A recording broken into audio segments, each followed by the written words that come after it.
C'est mieux que c'est sûr. Bonsoir, M. Paul Quiles. Comment allez-vous? Ça va? Bien. Nous sommes avec M. le ministre Paul Quiles, qui a un très joli débat.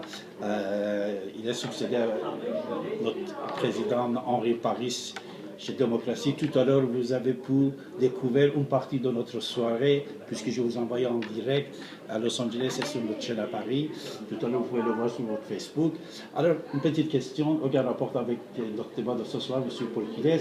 Alors, l'Iran, est-ce que c'est depuis juillet 2015, il est devenu fréquentable puisqu'il a signé, ou vous pensez qu'il va rester, c'est-à-dire l'année prochaine, 2017, si le président iranien a changé, ça sera des changements ou non dans la politique iranienne? Il y a un accord international qui a été signé le 14 juillet 2015. C'est un accord qui a pris beaucoup de temps. Les pays, la France notamment, les États-Unis, la Russie, tout le monde a fait des efforts pour que l'on aboutisse à un accord par lequel l'Iran s'engage à ne pas acquérir d'armement nucléaire et que cela soit contrôlé par l'Agence internationale de l'énergie atomique. C'est ça la condition, c'est les conditions du traité de non-prolifération. Si l'Iran, je pense qu'il le fera, respecte cet accord, il y aura une réduction des sanctions, ce qui est en cours.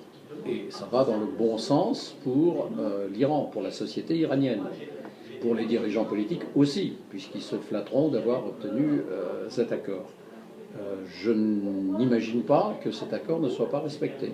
Donc s'il est respecté, l'Iran est, comme vous dites, je reprends votre formule, fréquentable, et donc les liaisons économiques peuvent se redévelopper, et l'Iran peut aussi jouer un rôle dans des solutions de paix au Moyen-Orient, notamment vis-à-vis de la Syrie.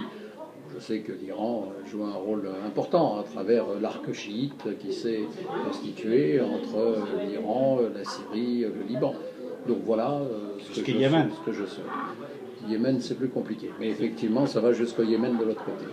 Monsieur Paul Quiles, si le président aux États-Unis, ça serait de l'autre côté, c'est-à-dire de républicain, ou en Iran, si le président serait de l'autre côté, vous pensez que cet accord va tomber à l'eau ou non?